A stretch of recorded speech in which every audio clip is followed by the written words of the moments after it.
Good evening. Welcome to everyone to tonight's. It goes on. Thank you. Welcome to tonight's executive meeting. Just the normal preamble. The proceedings are being filmed, but if any of you are asking questions when you come up, you won't be filmed because it's directly to us. The other thing also is that we have one deputy executive member here, Chris. Chris can participate in any debate we have, but because he's the deputy and not the executive, he's not permitted to vote. So, having got the housekeeping out of the way, let's move on. Item 11, apologies. Do we have any apologies there? Chairman, we've got apologies from Councillor Hayden-Taylor. Thank you. Minutes of previous meetings, pages 7 to 12. Any comments, questions, corrections? Sign the door. Looking. Okay.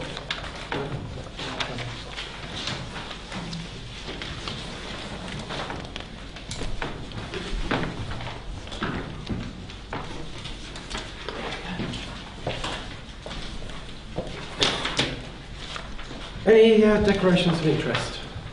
Anthony? I'm Chairman of Optimist and therefore I have a technical interest in the company's item. Pauline? If they're interested for happens on the topical. Thank you. Just before we get to the public question time, I want to make a public statement on behalf of the Borough Council. You will have no doubt been aware over the last few days of discussions in the media of a rise in the reports of hate crimes. Sadly, we in Wokingham Borough are no exception to this. I'd like to put on record, on behalf of the Council, that we utterly condemn any actions of hateful or racist abuse. We will work in conjunction with the police to make sure that any incidents are investigated in full. This kind of behaviour of any abuse towards any person should not go unpunished. Thank you. So we'll move on to the public question time.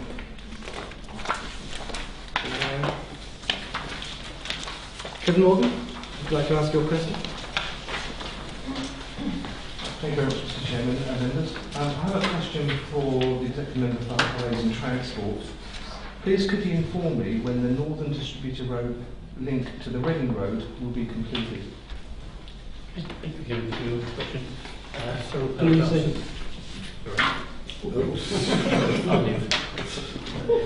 No, it's not on. It's not on. Sorry, Kevin. It's not on. It is, the red lights on. Okay. Yeah. The North Wokingham Distributor Road, as it's known, will be delivered in a number of distinct sections over the next 5 years, with the final section due for completion in June 2021. The Totley Road widening section connects with a section currently under construction by Bovis Homes called Matthews Green. This has a planned completion of November 2017. A short section of widening of the existing Totley Road is to be undertaken by the Council and has a planned completion of February 2019. The section to the east of Matthews Green is known as Bell Foundry Lane widening, and this section will be delivered again by the Council and has a planned completion of February 2019. The section from the A329 Reading Road to Totley Road, running parallel with Old Forest Road, will be delivered directly by the Council and has a planned completion of June 2021. A small section known as Capewood Farm East has almost been completed by developers. Completion of the remaining sections of the Distributor Road through to the A329 London Road, adjacent to Copping Beach Junction, will be delivered by developers, and it is yet to be confirmed, but the Council anticipate these works will commence late in 2016 and take until late 2018 for completion. lot of dates there. So that's the full answer. Do you have supplementary? I do actually, please. It relates to Old Forest Road and the likely increased use on Old Forest Road by pedestrians crossing to the new Sang areas, the other side of Old Forest Road. My understanding that a while ago the residents were promised a 30-mile-an-hour speed limit, but I understand that now being turned back and it's told it was going to remain at 40 mile an hour. Can we possibly have some comments on the speed restrictions on this road? It is a matter of safety. We're going to a lot more pedestrians on that road. We're going to be children on that road crossing from the new development to use that area. And as I say, we'd like to know, well, I'd like to know, what is being done about this 30-mile-an-hour speed limit, please. I don't have the answer to that with me at the moment. I will find the answer for you and we'll communicate it to you. Thank you. Thank you. Thank you. Next question, Jan Hurd. Would you like to ask a question, please? Thank you, Mr. Chairman. I'd like to ask the question of the Highways and Transport.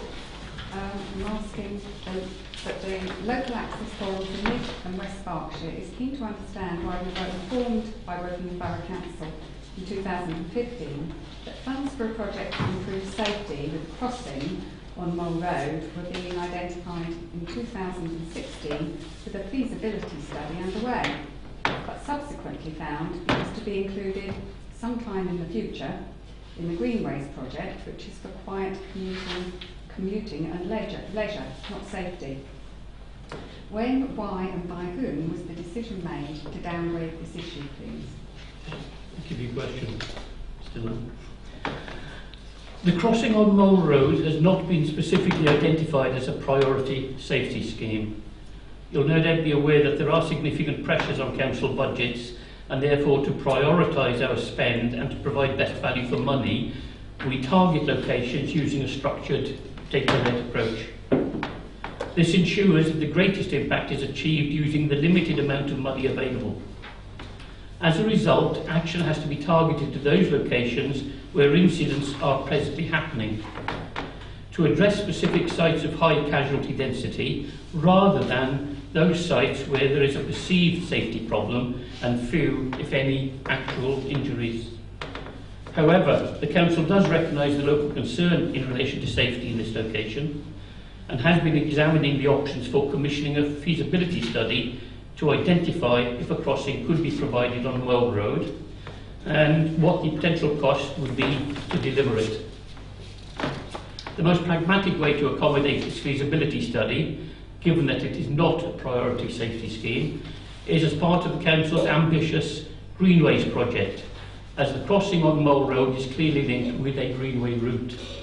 The Greenways project will be funded as part of a phased approach over a number of years, the order of which has yet to be agreed as it depends on the complexities of the various routes in terms of land ownership issues and environmental constraints and overall costs.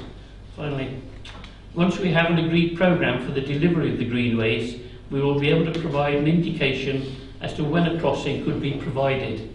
Currently, there is no capital funding allocation for the Greenway project delivery until financial year 2017-18.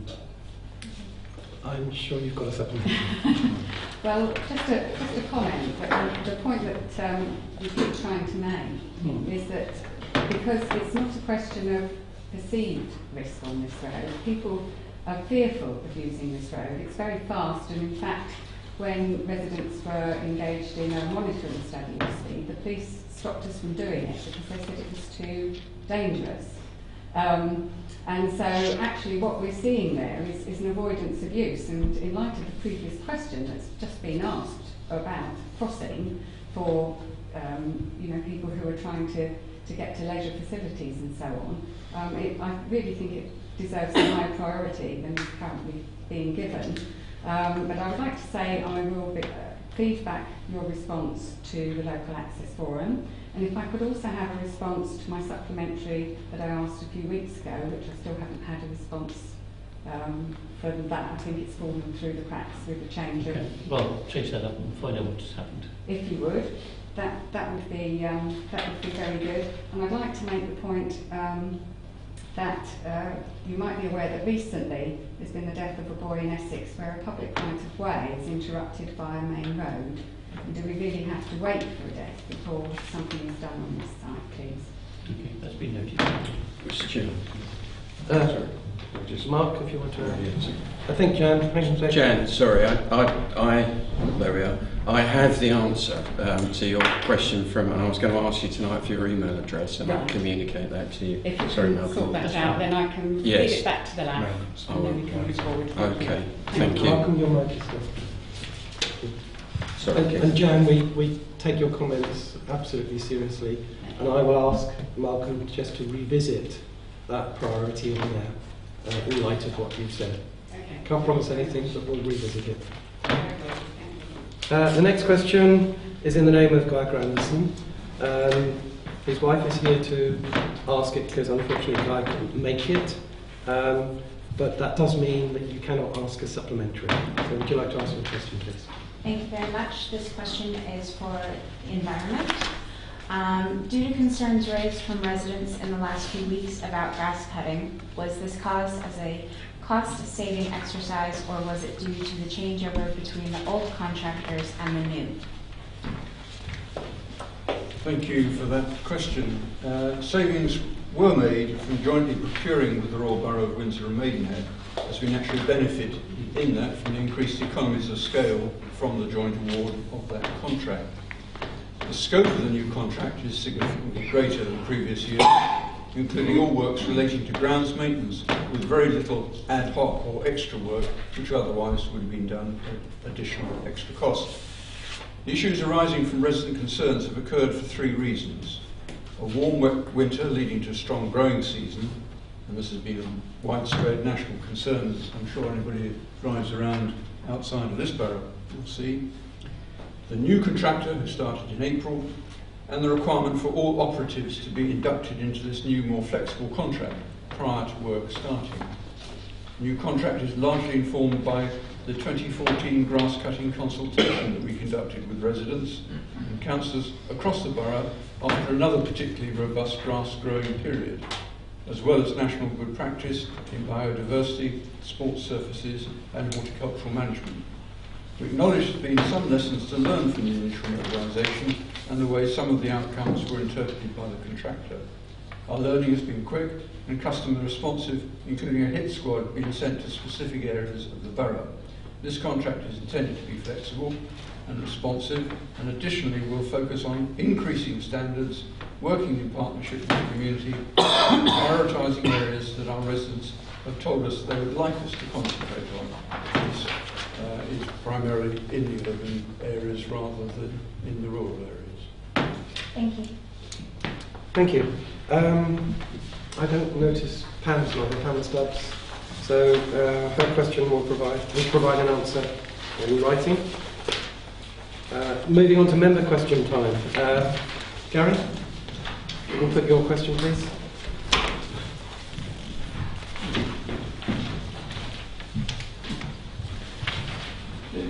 Pam did speak to me about this, and she said that I suggested she submitted the question. I wasn't sure it's going to be here, so she gives her apologies. Okay. So, my question: I welcome the intent of this report, but I cannot understand why the council can claim they face severe financial pressures already signed a 3-year contract using schools' capital funding, which is in essence, as taxpayers' money, provide a facility that the public will be denied access to. The report states that only the new Bolhunt Academy will have access to the gym facilities at the garrison when the school opens, with no public access to at least 2018. Can the executive member give me an assurance that the public can have reasonable access to the gym from its first day of opening? Thank you. Thanks for that question, Gary, and the opportunity to clarify the position here. Officers have undertaken a financial assessment of 3 possible in-house options for the operation of the facility prior to March 2018. These being school use only, which is already approved, school use with community use of the sports hall, school use with community use of the sports hall and a health and fitness gym, and a fourth option of a One Life run caretaker style with a community use of sports hall but no gym, One Life being our current leisure provider. This assessment shows that any community use of the building is likely to cost the council somewhere between £50,000 and £200,000 in additional net revenue costs over this 18-month period. Once we have the benefit of the shared car park on a permanent school site, and we have procured a new provider through the new 10 to 15-year leisure contract from 2018, then the opening of the facility to the public will become a much more financially attractive and affordable prospect, both to the operator and the council. So in summary, we're committed to providing access for residents at the earliest practical opportunity, assuming of course the executive approval that we do agree to negotiate a long-term lease later this evening, and we do secure that lease.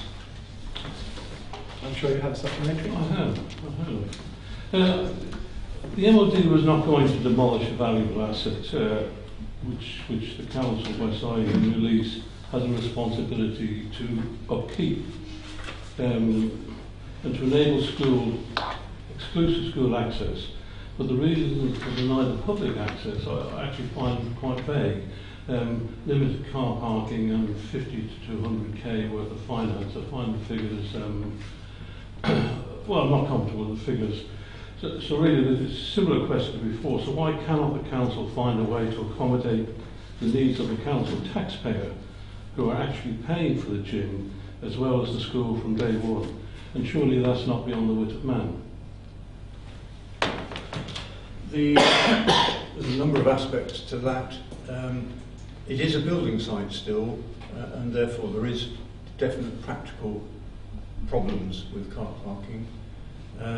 The school access to the gym was part of our agreement for an academy, and that is solely on the lease that was provided for their use. I'm sure we'd all love to be able to give access to everybody, but I cannot find from my colleagues that money to provide that until we build it into a new contract. Okay, thank you very much. Thank you. Thank you, Gary. Rochelle? Okay, Angus, it's your turn again. The report on the RE3 waste strategy shows that RE3 has set a number of targets aimed at improving reuse and recycling 50% by 2020. One of these targets is G3, which lays down an increase in the collected recycling, composting, and reuse, and another total waste, reduction of total waste, and a 4% reduction in contamination of curbside recycling, both by 2017. The report does not include an action plan for these two things to be achieved. Could you please tell me what the action plan is?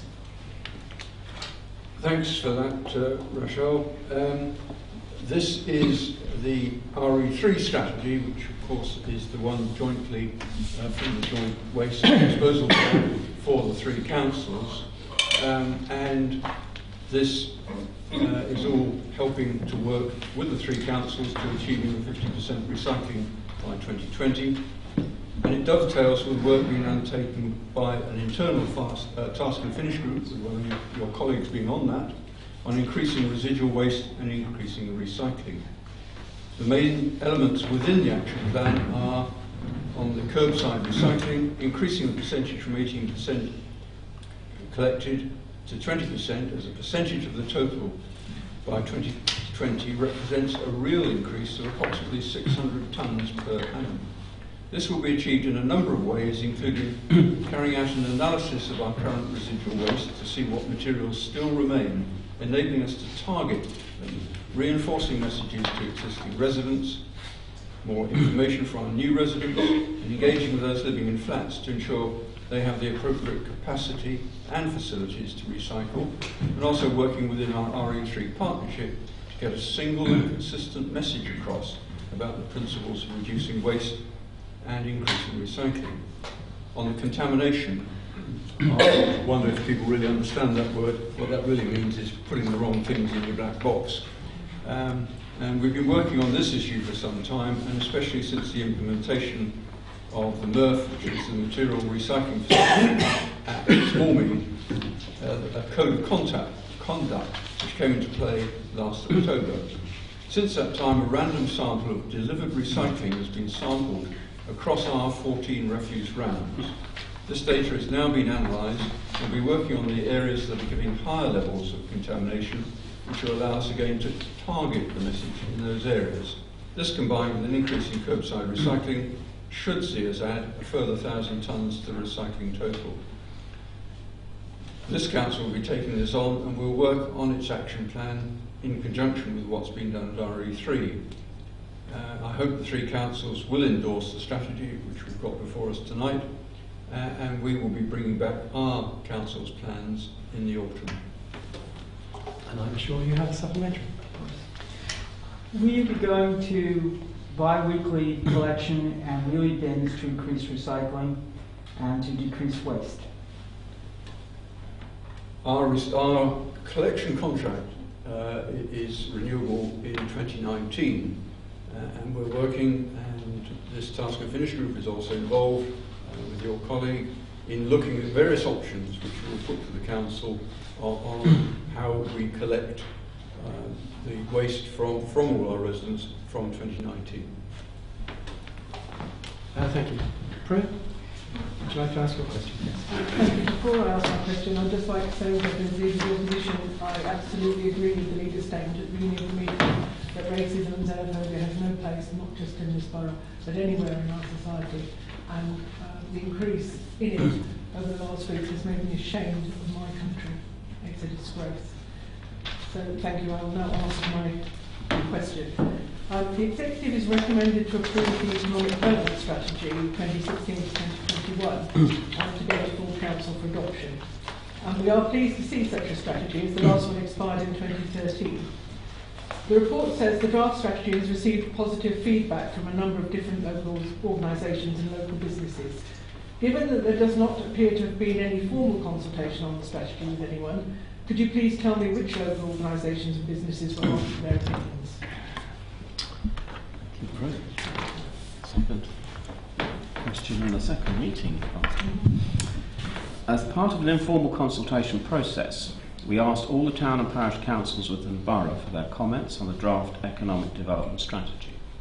In addition, we approached the Thames Valley Berkshire Local Enterprise Partnership, UK Trade and Investment, the University of Reading, Central Berkshire Education and Business Partnership, Wokingham Town, Team, Woodley TCMI, Twyford Business Club, Federation of Secondary School Head Teachers, local colleges, a selection of local businesses and banks, including Lloyd's Commercial Banking, Newbury Building Society, Indus Property, Vive and Co Accountants, Intersurgical, BJP Insurance, Brayborn, Patrizia, Cantley Hotel, the Ship Inn and Clifton Ingram. Amongst others, we also took a wider business survey in April 2016 to which 23 local businesses responded, the results of which also fed into the draft strategy. Go ahead. Okay. What impact on the delivery of the strategy do you think that the vote that Britain should leave the EU will have? None. Thank you. So that brings us to the end of questions. And you do not have to stay. I know everyone's waiting for that. Thank you for coming and thank you for your questions. So we'll move on to item 16, council-owned companies and business. A couple of highlights in there that I'll just want to draw your attention to. On page 14, you'll see that the output of the independent remuneration panel is detailed there. If you recall, I requested that they would, if they could, take on a review of the remuneration for non-executive directors, and I was very pleased when they said they would, despite them saying that they had no experience in this area. So this is their first report. The main thing here is that they currently reinforce the view that if you're an executive member, then you can't have an additional payment, although at the end they are going to review the whole principle of whether an executive can only receive one special responsibility allowance, because you actually have a situation where people who chair multiple lower level committees can actually, on accumulation, have a higher remuneration than the executive. You also have a lot of variation in terms of the efforts, and one of the things I will be asking them to do is not only to review that, but also to review the value of the job that people do. So if you do very little, you shouldn't necessarily get an allowance. If you do a huge amount, if the job dictates it, then you should get a differential. So it'll be interesting to see how that pans out. Then moving on to page 16, Optalis, you can see there the other areas that Optalis are working on in business development. I won't go through them, but it's a reflection of the reputation that Optalis has got, certainly throughout the borough and beyond. And Anthony, if you can send our many thanks through to Meta, the MD, onwards. On WHL, Phoenix and Foster's developing quite well, and they've also now got, hopefully after tonight, 3 other small pilots. So they are beginning to turn the corner, and the real good news, and unfortunately Gary's no longer here, is that one of their subsidiaries, Lawton Homes Limited, has been approved as a for-profit registered provider, the very first in the country, which is a great achievement. Now we have to make them start working for it. So that's the only things I was going to raise. If there's any questions or comments, I'll just put it to the vote. All those in favour, please show. It's unanimous. Let's move on. And I apologise to people, I've got a heavy cold, so that's my coughing getting in the way. Library offer. Pauline. Sadly, I can't reach that microphone. I'd like to propose the acceptance of the paper regarding our new library offer. As you know, we've spent quite a lot of time recently going through consultation and had a lot of responses from people about their usage of libraries. What we'd like to do is move our libraries to self-service. That allows us to increase the hours, and in the paper you can see that we would like to increase the hours of Woodley Library on a Monday, to give it to open on a Monday, Lower Early Library to open on a Saturday afternoon, some increase of time from Finchemstead Library on a Wednesday and also on a Friday, some extra time of opening of Wokingham Library on a Wednesday, Wargrave Library on a Monday morning, and lunchtime opening in Twyford. We've looked very closely at the data of library usage, and we think this will really help people who currently use our libraries.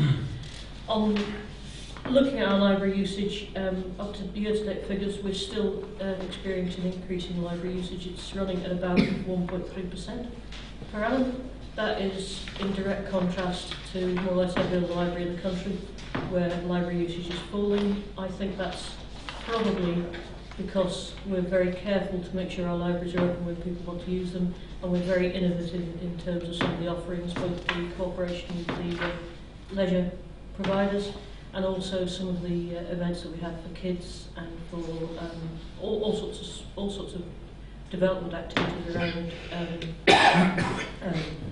things like book reading, poetry, all sorts of things go on in the library. So I'd encourage anybody that hasn't looked at the library website recently to go on there and find something that they would be interested in going to. So our libraries are a success story. This change of offering will allow us to actually reduce the cost of running libraries whilst increasing the ability of people to use them, which is something that is quite unusual. And I'd like to commend this paper to you. Thank you. Pauline, any questions, comments, looking around? I think this is... If I say I welcome the extension of opening hours in Lower Early. Oh, sorry. I welcome the extension of opening hours in Lower Early Library near Asda. And likewise for Woodley. Woodley is now 7 days a week, which is absolutely superb, which also helps the local livers in the... Yeah, there's one other thing I forgot to mention. Also, we've now got the Armfield Library up and running in the Royal British Legion offices or building as a temporary measure. So I'd just like to thank them for their help and cooperation. They've done a good job, and eventually it'll be rehoused when we get the SDL development done. But in the meantime, it's proving very successful. An excellent piece of news. Bucking the trend, as we often do here in Wokingham Borough. So the recommendations are on page 23, 1 to 3. Can I show us all those in support, please show? That's unanimous.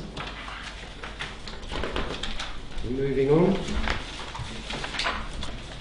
RE3 waste out strategy 41 to 17. Angus. Thank you, Chairman. We referred to this in one of the questions earlier. This is RE3 of the borough, but the plans obviously we will work on in this borough.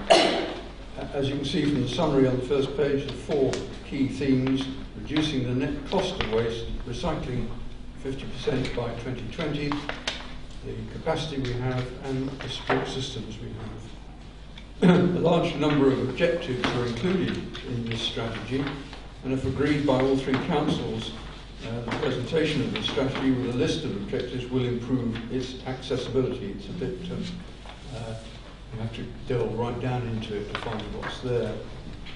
I think it's a good news item, showing progress, improved joint working both with the contractor who does the work for us in buying our waste, and between the 3 councils. We need to improve recycling and reuse and minimise landfill and be able to take on new recycling opportunities if practicable. So I do recommend that we endorse this strategy, and happy to take any questions. So do we have any questions for Angus? Anthony? Just the comment I would make, I think it's a very good report, and if we don't achieve the 50%, there's a fine of £500,000. So that's something that's, yes, it's not an option. We've got to find a way of doing it, or I'm going to have to take some money away from something else. Don't look at me. Thank you, Anthony. Can always be relied on to bring the money back. Okay, so we've got this report. All those in favour for the recommendations, A and B, on page 41? That's unanimous. And it's Angus again. Sutton. Page 78, 79. Another good news item. The 2010 Flood and Water Management Act, when it was written, we thought that the government would lay down that we had to have SUDS acceptance boards for each local flood authority, and we are one. The government, in the end, did not carry that through, and now the planning system is there to ensure that a robust system is designed and installed, and an effective management plan put in place. We're determined to ensure the developers and our planning officers have the information and requirements clearly laid down, and hence this strategy. We are the first council in Berkshire to put this through, and I think I'll be looking to see whether we can sell the principle of it rather than just taking it away from us. But I think it will, after going out for public consultation, which is what I'm asking members to approve, provide a very good basis so we can get this information to developers right at the first stage of pre-app and right through the system. Thank you, Angus. Any questions? Looking around. If it's going out to public consultation, and apologies if it's already in here, but I was looking for the dates. It isn't in there, Chairman, and it's from July the 18th for 8 weeks. Thank you.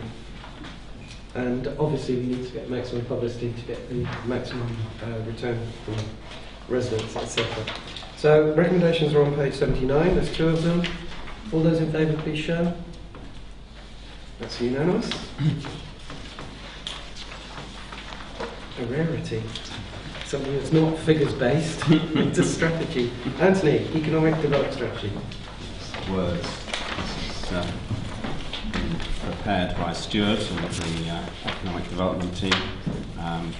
As this has been referred by Crew, it's the first time since 2013 that we've had a new strategy. So I'm pleased to bring forward a strategy, albeit in a shortened form. But I felt that it was important to have something that was easy to read and easy to put together. But also, I didn't want to have something that was going to be a doorstop that was never going to be used and never to be referred again once it had successfully come through the process. So again, it's something that I want to keep this refreshable on a regular basis, probably every couple of years, that as the market and as the business community adapts and changes to the circumstances in our area, that we will update this. I'm looking forward to the science park in Sheffield, and who knows, how that might change or adapt the economic development in the area. Hopefully we're going to see a decision on the third runway, possibly at Heathrow in the next 6 months, but we may or may not get it. And I suspect that, dare I say it, that'll have more of an impact on Brexit on our economic development. That's another matter. Anyway, I'll take any questions.